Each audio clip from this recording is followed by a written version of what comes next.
Okay, this is recording.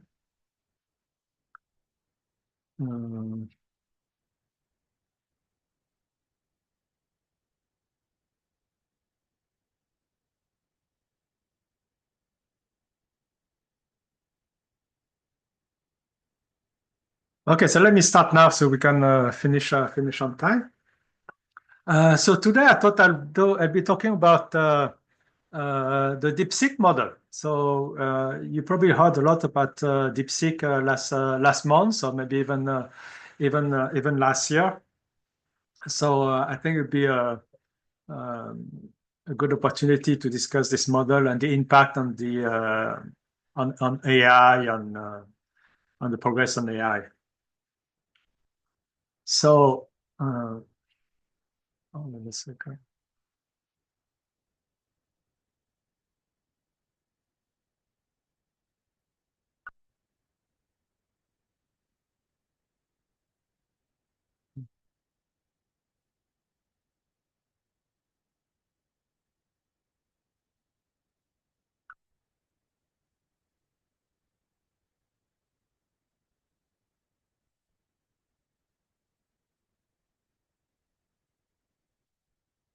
Right. There's some issue with my screen. Hold on a second.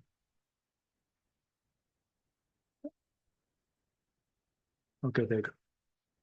Okay, so let's so the plan is to introduce you to DeepSeek, go over like the different like DeepSeek models. I focus more today on DeepSeek V3 and DeepSeek R1, the reasoning model of DeepSeek. Talk about the competition of DeepSeek, the effect on Nvidia, on the geopolitics of AI, and talk a bit about AI safety. So 1 month ago, in January 26, 27, the DeepSeek R1 model was available to all, and it really like it shook the market. Mark Andreessen, a famous VC in Silicon Valley, talk about AI Sputnik moment. So Sputnik's when the Soviets send the satellite in space, you know, then the US had to recognize that the Soviet Union was very maybe ahead in space exploration. So we are not there for US and China, but it was an interesting moment.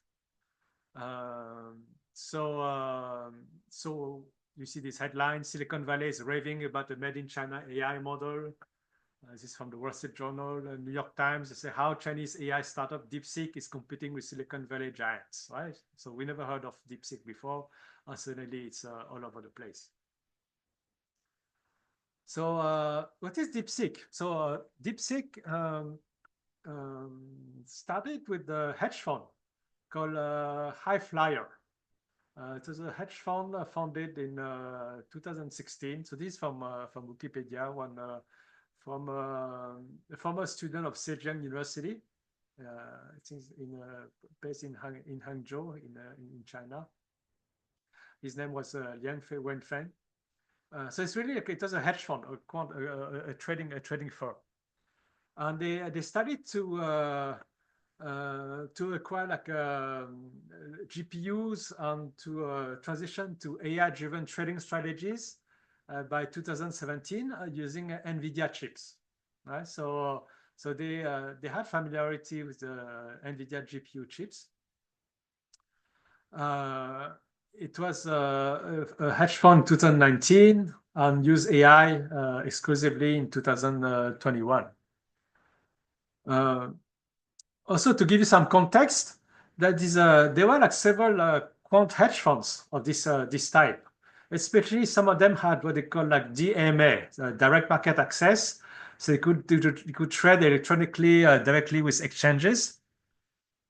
And they have caused, or at least market regulators believe that they have caused market disruption.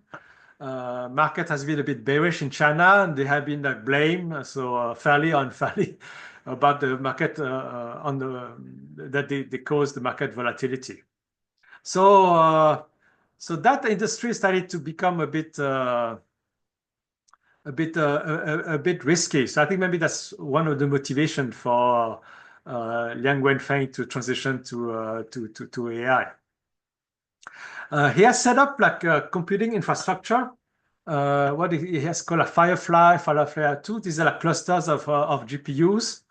So the first one that they established in 2020 was based on 1,100 GPUs at a cost of 200 million yuan.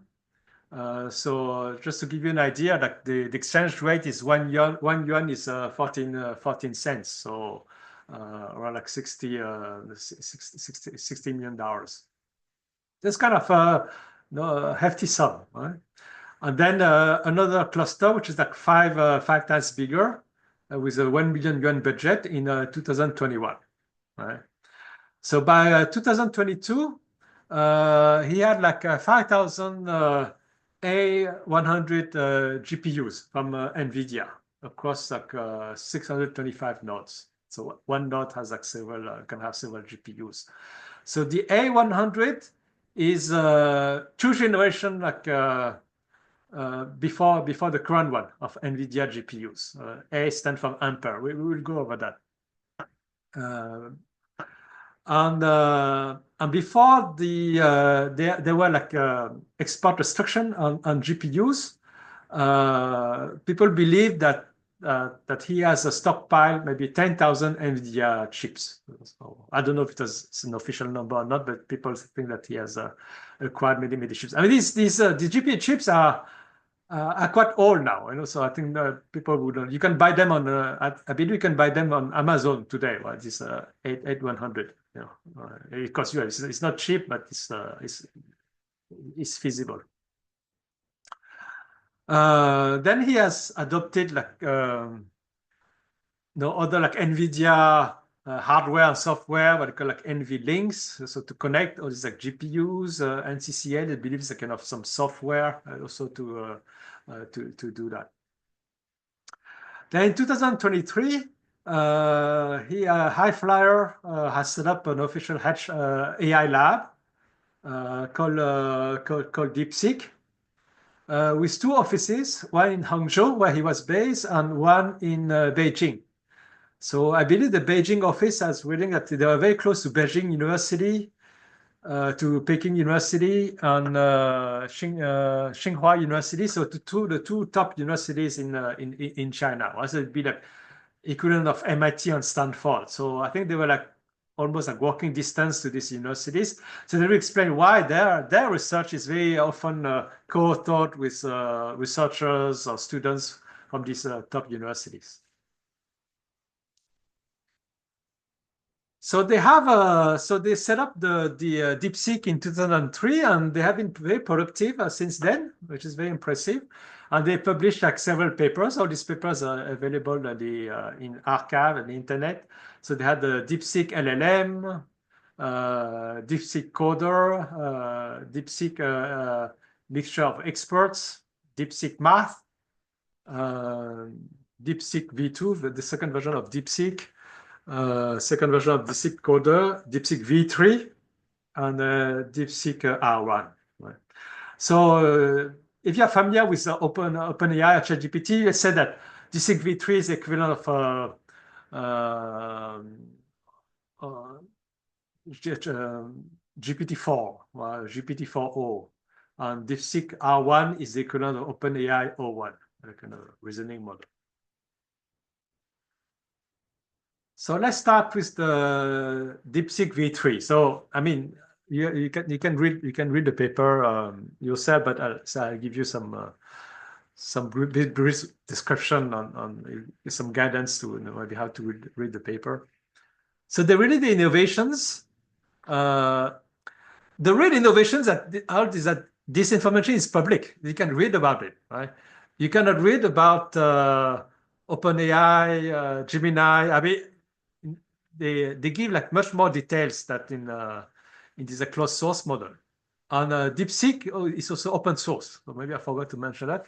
It's open source, meaning that you can download it, you can use it, or it's you can see some of the code. Not all of it, but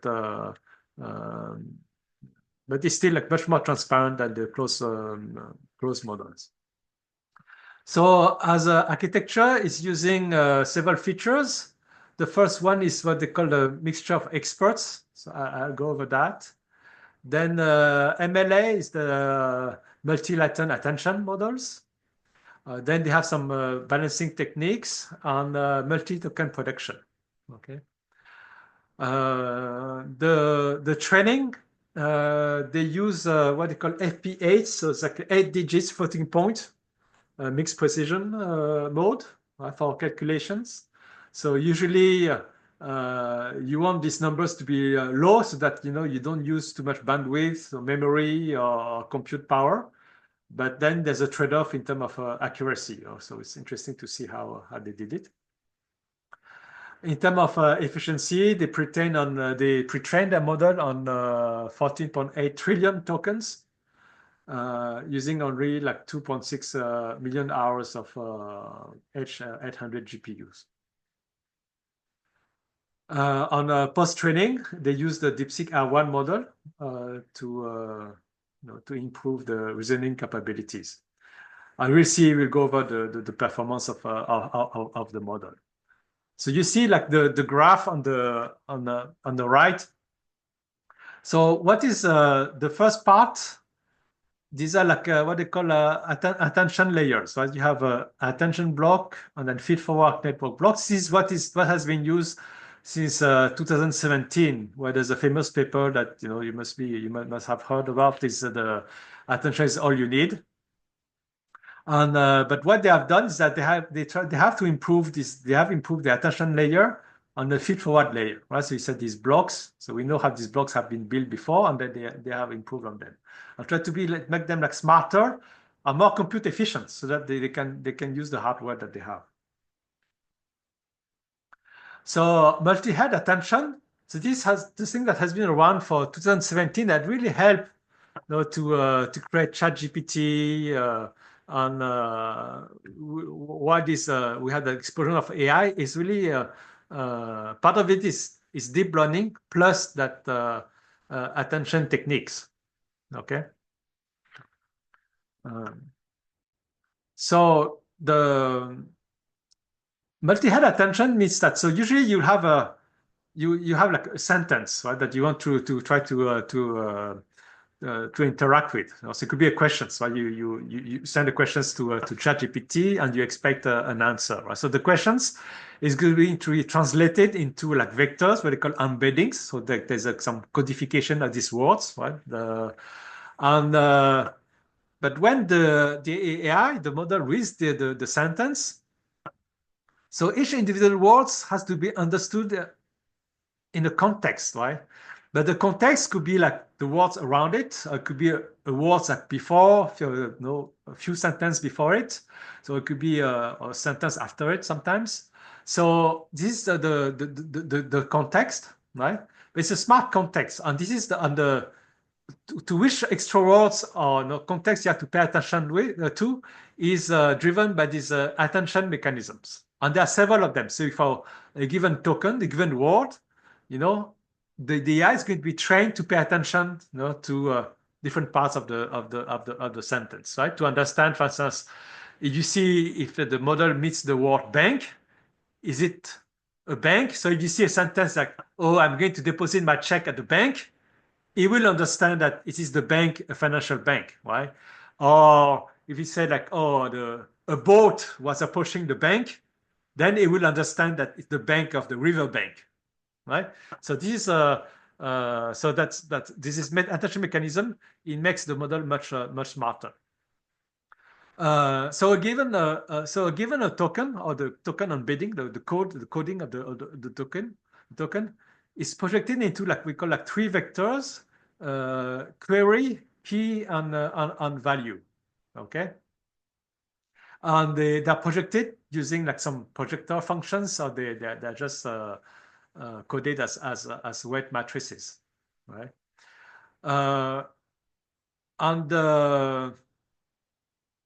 So we have the query, key, and values. On each position, we look at the query, right? Be like this is the token, and how is it compatible with the different like positions keys, the different keys, right? And so usually it'd be like you just do a product, right? It's like the product is high, it'd be like a high compatibility. Product is low, it'd be a low compatibility, and this will give like this generate this attention score, right? And then we normalize this probability using what they call a softmax functions, so just like to make sure that it's between 0 and 1 and everything sums to 1.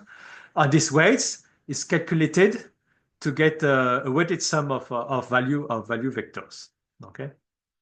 But that attention mechanism, you can do it many times, right? So you can pay attention to, like, to several words, a combination of words, right? Not a single word.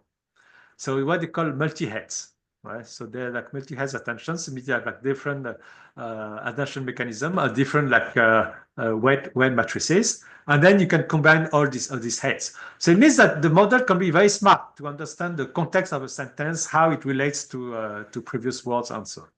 So this is like something that people know that is in ChatGPT, all the OpenAI models, Gemini models, they all use this.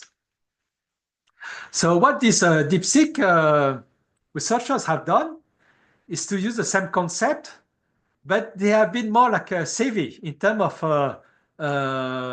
because all this multiplication they cost a lot of compute, a lot of bandwidth, a lot of memory, because some of these matrices can be very big. So what they do, they use a compression, right? These are techniques for compression that people know that they know this kind of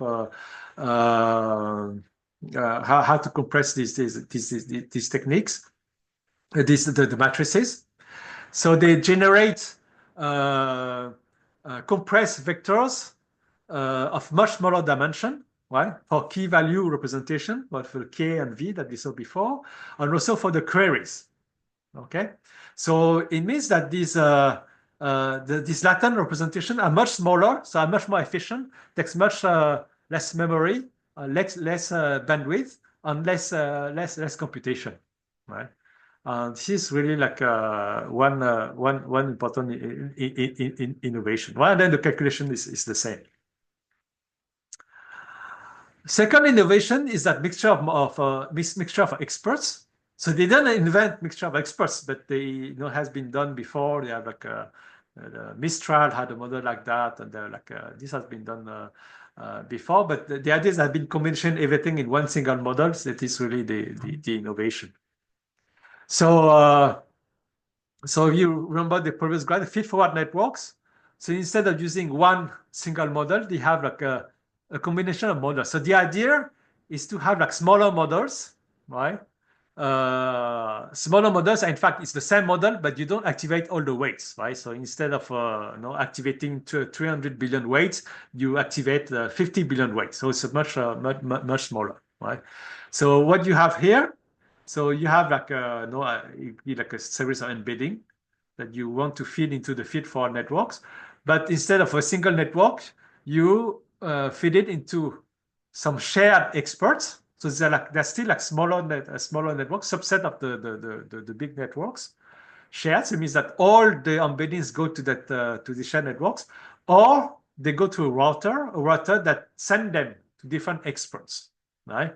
So it's not done exactly like that, but let's say that it's a question about biology. Then you have maybe an expert in biology, or like expert in mathematics and so on. So it gives you the idea. It's not done exactly like that, but you have specialized experts to treat your questions. Okay. And then you have a load balancing mechanisms, so that one expert doesn't get all the questions, right? So that it will be very inefficient, right? So they make it so that on average, all the experts get roughly the similar load, or like comparable load. This is very important because they are limited in terms of number of GPUs.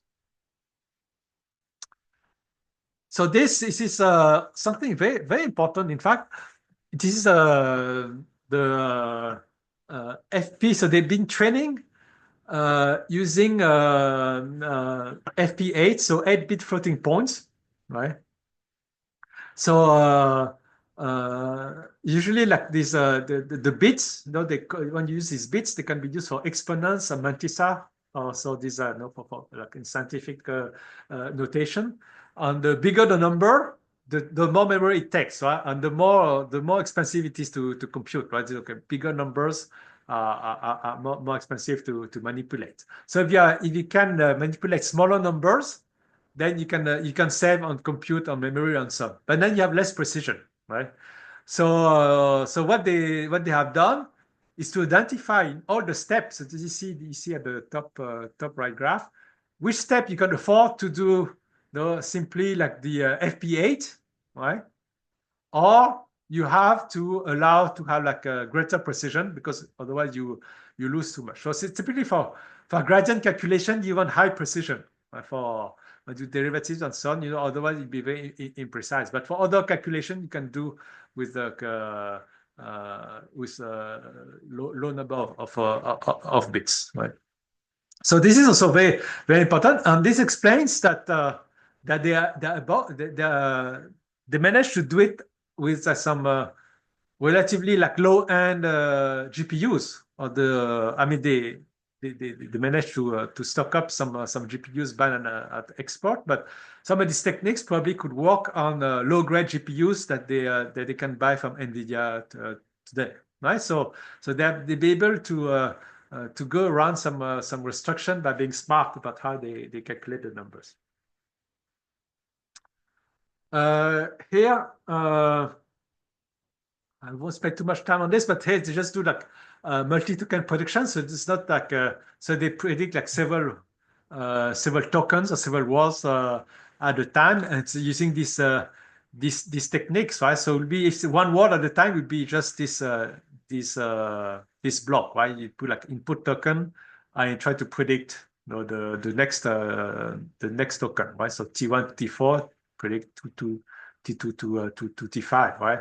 But here they're connected, so they have different like modules. And you enter the embedding layer, the transformer. It goes to output head, but then it goes and feed the another like MTP module, right? They do it like so that's a sequel of modules, right? I'd say it improves data efficiency. So in terms of training, what I mentioned before that they use like 14.8 trillion high quality tokens, right? And they are more focused on mathematical and programming content. They do both English and on Chinese, and they use some kind of embedding to because it's like Chinese and English, so that it can be multilingual. So they give you some of the hyperparameters that have been training. So parameters, the batch size, etc. They have a technique. I won't go too much into the details, like to have a long context to be able to expand the context from 4,000 tokens, 32 to 128 tokens. And usually it's done by, so I did a talk about a yarn technique. I think it's called yet another rope method or something like that. What has been very impressive is the training cost. Okay, so these are like marginal training costs. So we mean that if you were to rent in the cloud like GPUs, they tell you how much it is per hour. So here they take an assumption to be $2 per GPU hour. So if you go to AWS, you can open an account and say, okay, I want to use a GPU. They charge you by hour. And so it's what they said. They have been in the term of hours. So the pre-training is the most expensive, right? And context extension is quite cheap. And post-training, we'll see this in the next slide, is relatively cheap. But for a total of $6 million. So people were quite shocked. They said, "Oh, it's so cheap." And on the US, we have been spending billions of dollars, but then it's not really comparable, right? Because when we say that we spend billions of dollars on the US, we count for the capital expenditures, right? The GPUs that we have to buy, the R&D, the development, power, and so on. Here, here we don't account for that, right? They just assume that we just rent it from AWS. So it's not really comparable. And I think that if OpenAI were to do the same thing, it may be comparable to that. And then you don't account for the labor cost on these kind of things, right? Uh, post training, I spend more time on the so that usually two steps. One is like supervised as fine tuning. So supervised fine tuning means that you have some high quality data. So here be like instruction tuning instances, 1.5 million, and you try to specialize your model on this fine tune data. Okay. Uh, on reinforcement learning, it's uh, it's not exactly like the fine-tune data. You don't have the only target that you have is is in the world, right? So you say like you are doing well, you are doing badly. So you have to use what they call a reward model. So let's say you ask for a simple calculation, and if the calculation is correct, you do +1. If it's incorrect, you do a -1 or put a zero, right? Or coding the same thing there. Or code me, write a program to calculate the Fibonacci like sequence. Result is correct, it's a +1. It's incorrect, it's -1 or it's zero.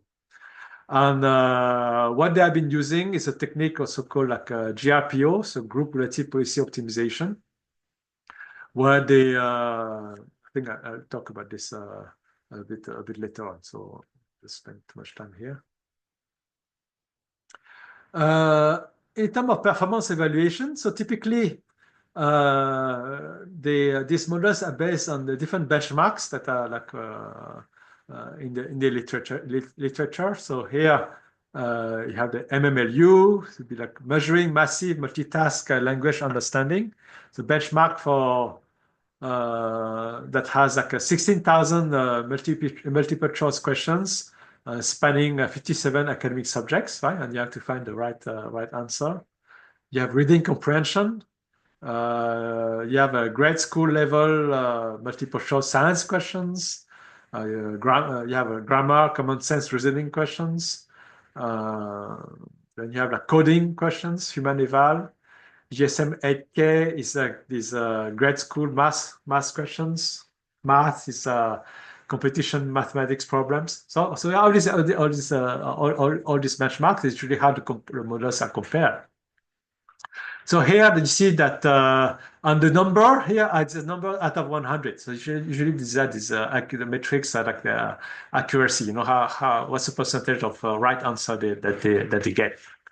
So DeepSeek, for instance, for MMLU got the score of 88%. So you see it's quite comparable to GPT-4, Claude, and Llama. So Llama is open source, but Claude and GPT-4 are not open source, right? So it's kind of remarkable that they get something comparable to these two leading closed source models. Human eval for coding, quite similar, even a bit higher. For math, you see that these models have been doing quite poorly, and DeepSeek is doing quite well, right, in math. But remember that in the data set that they have used, they have been focusing on programming on math. So maybe it's not surprising that it's doing quite well in math on coding, right? But no, at the same time, you see that it's far from 100%, right? So it's not, Okay, so let's talk about DeepSeek R1. So DeepSeek R1 is the equivalent of OpenAI O1. So this is like what they call a reasoning model. So it's a model that is able to reason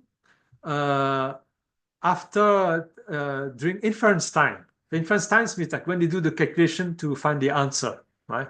So before, for the standard chat GPT, you enter questions, you get the answer right away, right? And so you don't have to wait, and you don't necessarily see all the steps. I mean, you can ask for the steps. So this is what they call chain of thoughts, right? So sometimes it tell you how, but usually it can give you an answer.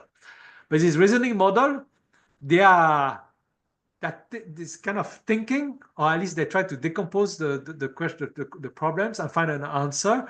And they showed you the output. So sometimes an answer can take 30 seconds or 1 minute or more, and he'll go through like some reasoning. Sometimes he will stop. He say, okay, this is not correct. I'm going to change my mind, find another way to. So you see this reasoning, and this is what DeepSeek is trying to emulate.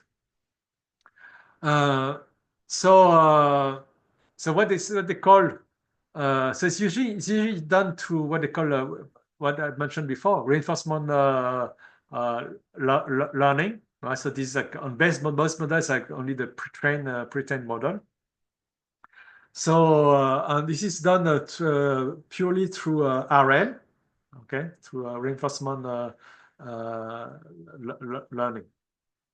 So not only that, but the reasoning capabilities of DeepSeek R1 can be transferred to smaller models, right? So it's what they call distillation, right? I'll go over that, but so you can transfer the capabilities of DeepSeek to smaller open source models. So this is what they call the Qwen.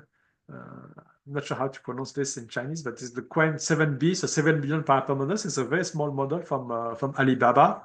And Qwen 32B, another like smaller model, but that learn reasoning skills from DeepSeek R1. Okay. Okay. So this this is a slide on reinforcement learning. So reinforcement learning is to learn a policy. What you try to teach an AI by rewarding the AI. Right? So it does something good, a good action, get a reward, a positive reward. Something bad, a negative reward. Okay. So this has been used for AlphaGo, for instance, right? So if it wins the game, it's a +1. If it loses the game, it's a -1, right? And then you recalibrate the strategy. Okay. So here you see that the policy model here, it's the language model. Right? So what the inputs is you put your questions. Okay. So it's so it goes through to the language models. There are different outputs. Then it goes to a reward model, right? So there's a model that reward. They say, okay, it should be a positive reward, a negative reward, right? And then it's kind of like stabilize this reward using these advantage functions. So it's what you calculate by z-score. So usually the number minus the average divided by the standard deviation. Right? So these advantages. Then you give the feedback. Right? Say, okay, you give the output, and the output that gives the highest advantage is this one, and you learn from it. And then they have the reference model too, that you want the model to learn, but to learn progressively, right? You don't want to be like wide swing in the models. So they do kind of, they try not to deviate too much from the reference model, usually maybe the previous version of the model, right? So it's like, it learns progressively, it improves, but it doesn't deviate too much, right? This is how you do it. So I won't go over the PPO, it's the previous, but that techniques is a bit easier if you have a good reward model that you trust. Okay. So DeepSeek distillation. So I mentioned this before. So you think of the distillation in terms of teacher and students, right? So the teacher is a large language model. So here it'll be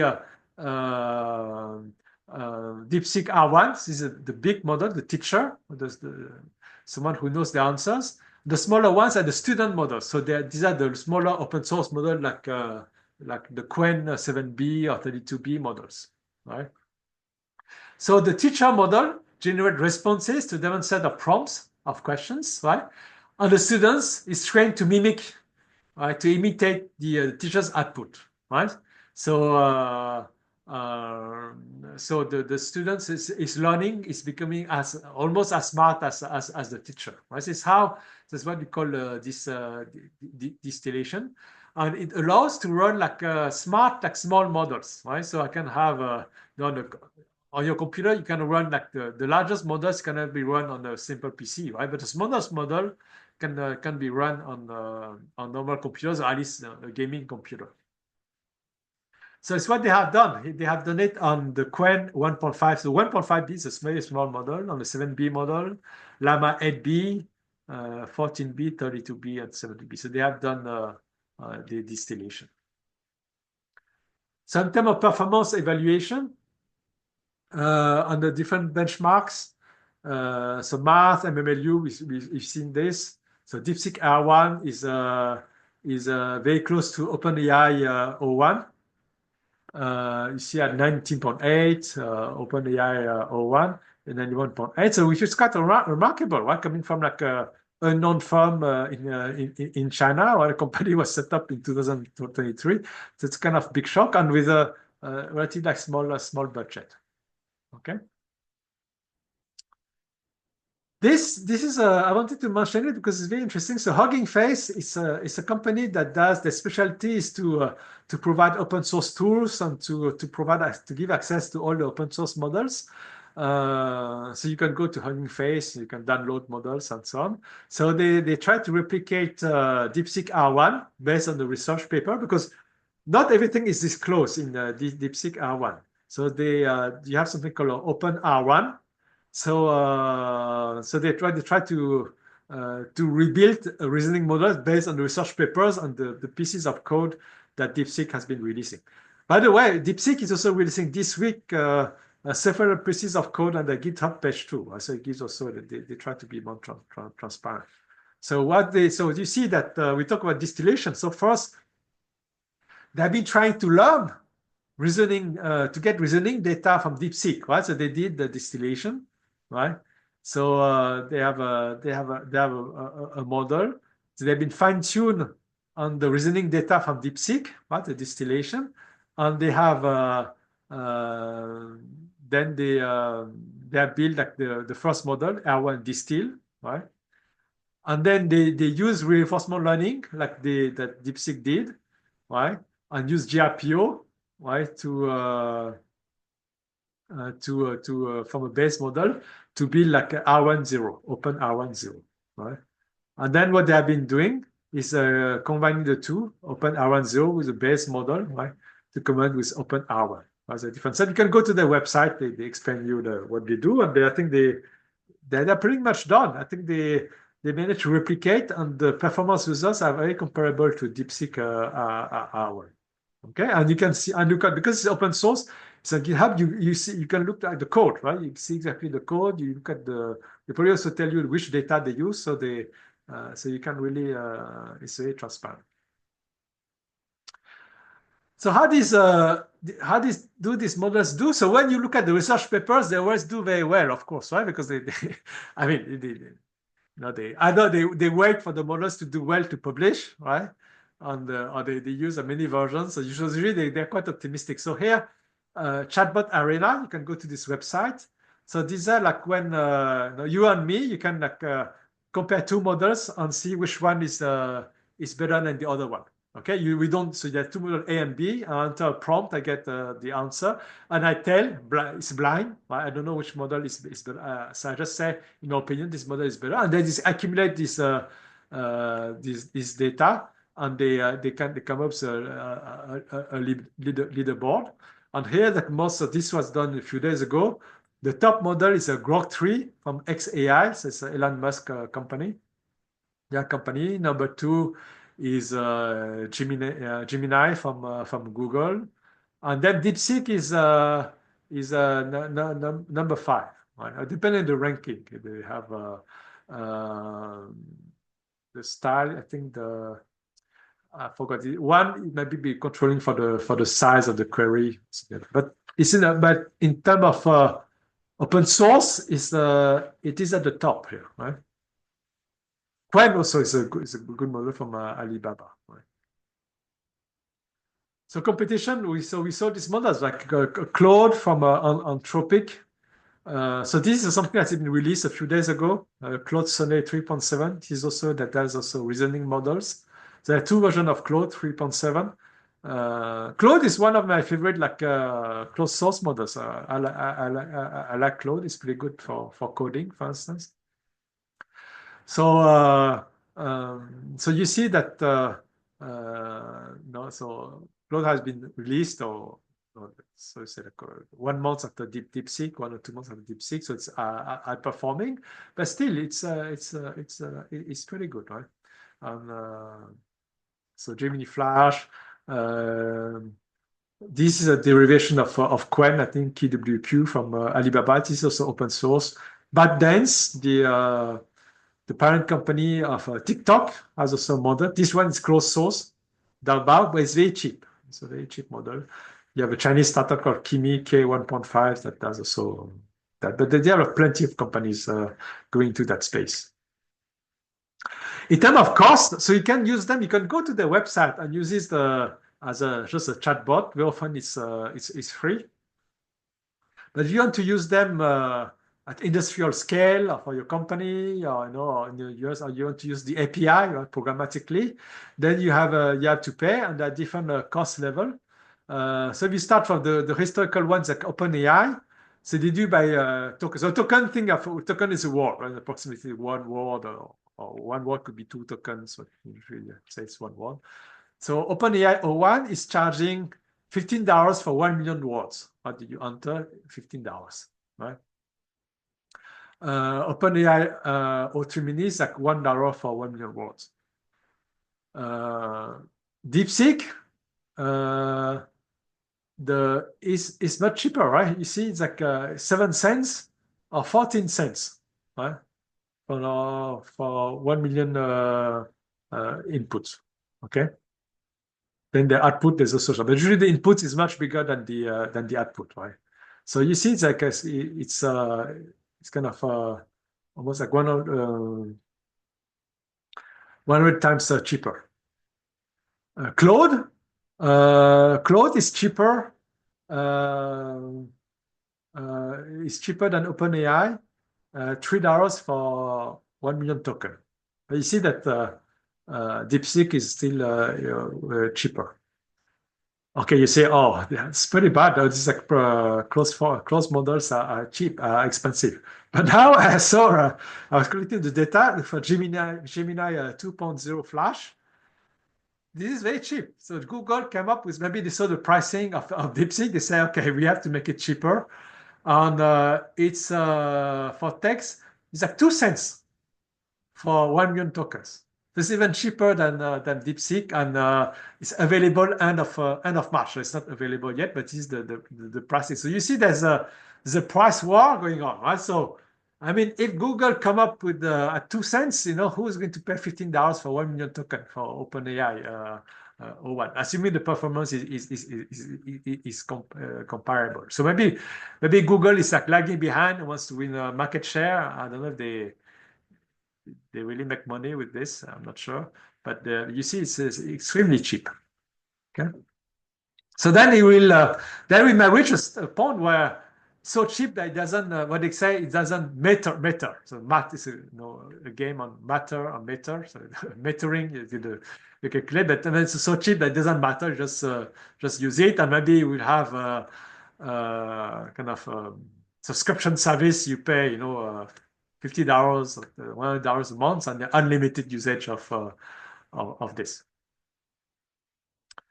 Okay, so one last month when the DeepSeek R1 came out, Nvidia lost. So I think it was last month, lost $600 billion of market cap. That is a big drop in market value. Right, so maybe $115. Now around today's days, it's trading at $130. But because the company is worth so much money, a drop can be it's a lot. So yesterday it just happened that there was the Nvidia earnings call with the Jason Huang, the CEO, was asked, so what do you do with all this evolution, about reasoning, pre-training, post-training, scaling, multimodality? Is there still going to be demand for Nvidia chips, right? So he sounded quite confident. I'm not going to read the whole thing, but he believes that there's still like scaling laws, even so pre-training is what we knew before, that bigger models will perform better. But now he said there's a post-training scaling. using reinforcement learning with human feedback, reinforcement learning the way we saw it with the with DeepSeek R1. And this, according to him, the amount of compute that you use is could be even higher than pre-training. But pre-training, you do it once, right? You don't do it all the time. But post-training, you do it at inference. Each time you ask the DeepSeek R1, OpenAI O1 for an answer, it's going to do some calculations. It's going to call an Nvidia chip, right, to do the calculation. So he seems quite confident that the demand is going to still be there, right? And then I think it's all the beginning because AI is going to be everywhere, also physical AI, etc., etc. This I thought that because I didn't know too much about all these things, I think, and we read about this all the time. So I thought that one slide on this would be interesting. Also, we saw that DeepSeek has been using this A1 GPUs. So this is the previous generations from 2020. So 2020 is like 5 years ago. So it's like so the antiquated for at AI scale. And in fact, you can go, in Amazon you can find these A100 GPUs for $8,000. So it's not cheap, but it's not so expensive, right? So you can find that, but it's kind of a bit obsolete. So now then so these two generations before, one generation before was the H architecture, Hopper architecture, right? So based on Grace Hopper, who's like a computer scientist. She used to work at Nvidia in the Navy, so that's why she has a uniform. So the H100 was the flagship GPU, and it seems that probably Nvidia had access to some of it. It has access to the H100. It's an export controller variant. And now today is the H20, which is the low spec variant 2 that is that you're allowed to export to China today, right? The low spec is because of the bandwidth, the limitation. We talk about this 14.8 bits. They cannot do 32 bits, so they're a bit like a constraint. But you see that DeepSeek has managed to go around some of this restriction by being smart in terms of calculation, changing the algorithms, and so on. So maybe the algorithm, maybe they could still work with the H20 GPUs, right? So it's not clear. And these GPUs also they're quite cheaper, like 12,000 to 15,000, but they have the price of the more powerful H100 that they supposedly they're not allowed to buy today. Right? But the demand after DeepSeek, there's a huge demand of H20, so they can legally buy it from Nvidia. Right? So all the Chinese companies are ordering a lot of H20 chips.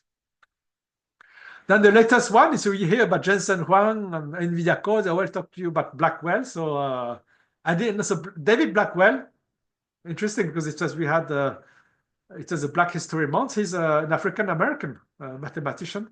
David Blackwell, well known in probability theory, information theory, and so on. So it is named after him. So what they call the B series, and the flagship is the B200. Is the current AI GPU flagship chip. So it's maybe 4 times faster than the H100. It's not 4 times the price, but it's $30,000 to $40,000. It's only the GPU, but usually you have to you buy it with combined with the CPU. And so a package should cost easily $70,000. Okay, and you have a scaled down version of it called the B100. But these things, I believe that you're not allowed to sell it to China. So this, if you have read about DeepSeek, the impact on AI, you heard about the Jevons paradox. So I'm an economist, so that's why I like that. But it's just it's not anecdotal. So people say, "Oh, it's so compute power, all this training AI models become so cheap and so on, is there going to be a less demand for Nvidia chips? Right? It's really like that's why the stock price of Nvidia went down a lot, right? It's so maybe we don't need that many Blackwell chips and so on. So the Jevons paradox. It was a British economist from the 19th century. He said that if you have efficiency improvements, right? So here he was talking about coal, but today it would be like electricity, right? So like some source of energy could be so cheap because it's very efficient. I talk about LED lights today. It's so cheap that demand is going to be even higher than yesterday, right? So let's say like if LED lights are very cheap, look, electricity consumption is very small. I'm going to put LED lights everywhere. I'm never going to switch off the light, right? So at the end, I might even consume more buy more LED lights, maybe even consume more electricity, right? So they said that AI, the cost of using AI, of inference, or training, it becomes so cheap that I'm going to put AI everywhere, right? And then at the end, I'm going to have a higher demand of AI chips, not lower demand. That's what they call the Jevons paradox. In terms of AI capital spending, at least up to today, the demand is still strong, right? In terms of capital expenditures. So these are the numbers, capital spendings quarterly for Meta, Alphabet, so that is Google, Microsoft, and Amazon. So the most recent quarter, they were close to 75 billions. And I think they're projected to spend more than 200 billions, right, for the next for next year. And Amazon is also projected to spend about 100 billion. A lot of it goes straight into Nvidia's pocket, right? Because they're buying these GPUs. Okay, so now should we be worried, right? We are in the US. Is China is going to take over this DeepSeek is like disrupting the AI market. Maybe not on the short run, right? So this is like an index produced by Stanford. It's called the Global AI Vibrancy Ranking. So you see how vibrant is the AI environment in the different countries, right? So it measures the intensity of R&D, the impact of the economy, education, policy, responsible AI, and so on. So you see that the US is still way ahead, right? Infrastructure, etc. So US is still way ahead of China, but China is behind, right? It's close behind, but China is ahead of all the other countries, like France, Germany, and so on. So maybe there should be a number for all Europe. So I don't know. But even like say UK, France, Germany, you add all of them, you're still behind China in terms of R&D, right? So US is still fine. Just a few words for geopolitics of AI, right? So if people are concerned about AI, so Joe Biden, before leaving office, he proposed new rules on exporting AI chips. So there's a lot of restriction depending of there's some tiering. Some countries were allowed more chips, some countries were not allowed some chips. And that's a very complicated system. I think the Trump administration is moving away from this. I don't know if it's going to be stricter or easier. We are not sure, but it might come out very soon. Daya Modi from Anthropic, right, the company that's Claude, said that we need export control. So you see a real threat, right? So that this DeepSeek and so on. So he's saying that it make export control policies more existentially important than they were a week ago, right? So he wrote this one after DeepSeek came out, right? So I think it's threatening the business model, right? If you have the Chinese produce the very cheap AI, I'm not sure if it is really a threat because I don't think it's very wise to send data to China and so on to process. So maybe it's not that serious. And then Microsoft, because Microsoft had data centers all over the world, not only the US, right? So we have the data center in India, in China, and so on, they cannot buy the Nvidia chips, or at least the chips that they want. So this is very constrained for them, so, and it makes life very complicated for them. So they are trying to push back. I'm going to go quickly over this, running out of time, about AI safety. I didn't mention that DeepSeek model can be jailbreaked relatively easily. There's no section on, I don't remember like an extensive section on risk, ethics, and so on in the DeepSeek papers. At least I don't recall. But DeepSeek has signed up with some provision of safety, AI safety commitments, right? So there's something called Seoul commitments. Many like US companies have signed up, European companies have signed up Seoul commitments. This is more like an international commitment on AI safety. Chinese companies have not done it. Maybe there's only one single company that did it on Seoul commitment. And but this table gives you can Google it and find some information. So it's quite similar. Right? The ideas are quite similar. Try to make it red teaming, so try to break the models and be transparent to the public and give transparency, limitation, application, risk mitigation, and so on. So DeepSeek has signed up to the AI safety commitment. So I'm going to conclude here. So in my opinion, it's just my personal opinion, research and engineering seems to be on par with the US, right? It's comparable. I don't think that China is behind. I work in the past in more in the financial industry with graduates from Beijing University and Peking University and Tsinghua universities. They're top notch, they're as good as Stanford and MIT students, and many of them they'll come to the US to do PhDs in computer science and so on. Also, they're very high quality, engineers. Constraints can force innovation. So you see the export constraints on the fact that they don't have access to the latest chips force them to innovate more, right? To be more like energy efficient, compute efficient, and so on. So they come up with all these algorithms. So sometimes the constraints make you smarter, right? If you don't have, you just have to. You don't have too much constraint. Maybe you become a bit lazy. So this reminds me, maybe in the 80s, you had export. We probably had the export restriction of computers to the Soviet Unions, right? But then it means that the Russians, the Soviets at the times, they had to be very smart in programming, and they had to be very good programmers to use the compute powers that they had very efficiently, because they didn't have access to the latest the most powerful computer. So what they had to be the smartest. So they had to become excellent programmers. Open source can drive competition innovation. So you saw that all the techniques that I've used have been published open source, and they are accessible on the net to drive the innovation. And now for us in the US, because we cannot read how OpenAI O1 has been built, right? There's no publication, no detailed description how it is. So we read.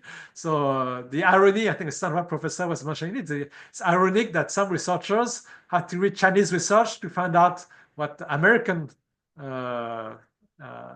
industry, private companies are doing with their models. Right? So it's a bit strange. But US still had a lot of strengths. We saw that index first rate universities, Stanford, MIT, Carnegie Mellon, Washington, and so on. Right? So there's still a lot of strengths. Dynamic VC and startup ecosystems, deeper financial markets, and so on. Still, so US is still way ahead, but China is getting close. Okay. So I just stop here. So this is like the latest models. So you find some of it in this book that I published like last month. You can find it on Amazon. It's called Foundations of Artificial Intelligence Agents. Okay. So I'm going to stop here. Okay. Do you have okay. Okay, yeah. Do you have any questions? Raise your hand. Okay, yes, go ahead. Hi, Dr. Qwen. My name is Oh, okay, Kai. hold on. Let me take a look. I cannot hear with my thing. Okay, hold on. Hi, can you hear me? Yeah, I can hear you now. Yeah. Can you Hi, repeat, please? Dr. Chen. Yeah, my name is Kai. So I got a question regarding so since we know that DeepSeek has made a breakthrough on the architecture or the model-wise, is the pre-trained model still valuable, or can we still think about the US companies, those like OpenAI's pre-trained model as a competitive moat for the US in the AI field? Yes. This is the you saw in the ranking. Was like these days Grok 3 is on top, right? So the model from XAI is on top. So DeepSeek is not DeepSeek is on the top, but it's not number one. But in terms of open source models, it's still at the top. So I think if you're looking for the open source. For open source model, DeepSeek can be a good alternative, especially the distilled version of the model. The distilled versions can be run locally on your computer, or they are available to Hugging Face or the cloud providers also offer these the DeepSeek models, AWS, Microsoft, and so on. So these are good alternatives, especially they're much cheaper, right, than OpenAI on cloud, right? So the pre-trained model is still very good. Okay. Okay, sorry, I got a following up question. So how should we interpret the impact of DeepSeek's shock on AI infrastructure investment? So does the DeepSeek change the AI narratives, the whole story? Yeah, so this is what that financial analyst asked Jensen Huang, right, from Nvidia. Right. So the first reaction is that, we if we are as efficient as DeepSeek, maybe we don't need all these like fancy GPUs, right? We don't need to spend like $200 billion next year data center to do that. But what he's saying is that you still need a lot of compute for inference, right? So AI is going to be everywhere. Like in China, people are going to put DeepSeek, everywhere, in microwave, in vacuum cleaner, everything will have AI in it. And then you need AI chip just to run these DeepSeek models for the reasoning part, right? So because here before you because reasoning takes more compute than the straight, like the straightforward inference from before. I mean, it's still open. So maybe the people will say maybe there's still things that we can learn from DeepSeek. There's more. Maybe we don't need $200 billion of capital expenditures. Maybe we need only like 100 billion, right? So that's possible. It's still open, right? We don't know, but I think that if we think that AI is going to penetrate everything in the economy, so we have AI, like physical AI, all machines are going to have AI in your car and transportation, and so this is physical AI. Then you have Sun Huang mentioned agentic AI, right? You have the trend of having AI agents everywhere. So each individual, you might have like 5-10 agents to help you, at home, at work, when you drive. So this like you have like even you have like 2 AIs, right, helping you, one at work, one at home. It's already like two AIs. Now maybe they need that needs AI chips, right? So for instance, Amazon has just is going to release Alexa Plus, which is an Alexa that is like driven by LLM. So it's more like AI inference. Right? So you have millions and tens of, I don't know if there are hundreds of millions of Alexa around here, but each Alexa, each time you talk to Alexa, it has to call an AI chip. Demand could still be very large. Okay. Okay. Yeah, thanks for the insights. Okay, Mike. Yeah. Yeah, hi. Hi. My name is Mike. Yeah. The slides were very small. I couldn't see most of them, and I tried to raise my hand to tell you that they were very tiny. Oh, okay. And I couldn't tell you in the chat because the chat is disabled, and your assistant kept asking me Oh, okay. what's Yeah, wrong, and I can't respond. Yes. Can you please share the slides? Yeah, Thank you. I'll do it in the meetup group. I'll put you the link to the slides. Okay, after the call, I'll do that. Yeah. Okay. Okay. So all these things are, I think it's very interesting. AI is a very interesting area to follow, and in a couple of months I also something I didn't mention, that DeepSeek is going to release R2 very soon. So the release plan for R2, DeepSeek R2. So we talk about DeepSeek R1 was for May, but now there's so much success and so much pressure that they want to release DeepSeek R2 before May. Today we had OpenAI ChatGPT, or how they call it now, OpenAI 4.5 that has been released today. So you see, every month you have new things coming out. Okay. Okay. So thank you. Okay. Last questions. Okay, Raj. Yeah. Yes. Before we leave, I wanted to say, great effort on your presentation, and you did a very good job and very informative. And good luck on future presentations. Okay, thank you. I appreciate it, Raj. Thank you. Okay, so thank you, everyone. Have a good rest of your day. I'll talk to you soon. Okay, goodbye.